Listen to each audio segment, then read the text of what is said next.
Fe gafodd na recod I thorri ar y cae ras dydd Sul am y dorf fwyaf ar gyfer gêm ddomestig Merched Cymru. Roedd Wrecsam eisoes wedi sicrhau pencampwriaeth adran y Gogledd cyn croesawu Quay Connah o flaen torf anhygoel o 9,511 ac fe gymroddi lai na 5 munud i'r dreigiau fynd ar y blaen diolchigi crydd syfrdanol TJ Dickens. A gyda llai na 10 munud ar y cloc, roedd hi'n gyfartal. Cic gornel I Quay Connah ac Ela Harfi yn I gwasgu gornel bell ar hwyd. Gol oedd ddim ar y sgript wreiddiol I berchnogion Wrecsam, Ryan Reynolds a Rob McElhenney. Ac fel na yr arhosodd I tan i'r seren Rosie Hughes ennill y gêm yn y munudau ola. 24 gol mewn 9 gêm I brif sgoriwr y cyngrair. Ystadegyn a hannar.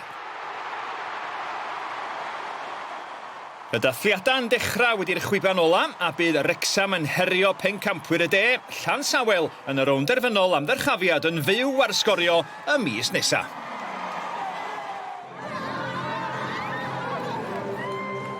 Can you sum up your emotions and what an incredible feeling it must have been to walk out here today to lead the team in front of 9,500 fans? Yeah, it's crazy. It means everything to me. I was only here yesterday as a fan and that was when I thought, oh, it's real now. It's me tomorrow and it's just the best feeling ever. And like you said, 9,500 fans and when they announced it, the ball went out. So I thought, I did applaud it. I probably shouldn't have.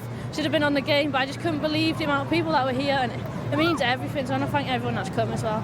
It is the stuff that dreams are made of, and I think for any little girls watching today, parents, tell your daughters that football is for them. I had 3 little girls watching today, my own, and they're really inspired. They love you and they love what you're doing, and they're so proud of you like we are. This is just incredible. It is. Yeah. I think one thing, Rob, as well, that's really come across today is so much pride, so much passion in this town, and it's you guys that have kind of brought that to the forefront and highlighted it. It was always here anyway. I was speaking to some fans that have come over from Canada. It was always here anyway, but you've given it a boost. It was always here, and it's thanks to people like Rosie. I mean, that's and the entire team. All we did was shine a little spotlight, but you see that the town showed up. Diolch yn average pnawn Sul I fi na, chwarae ar llwyfan fel yma o blaen, gymaint o fans.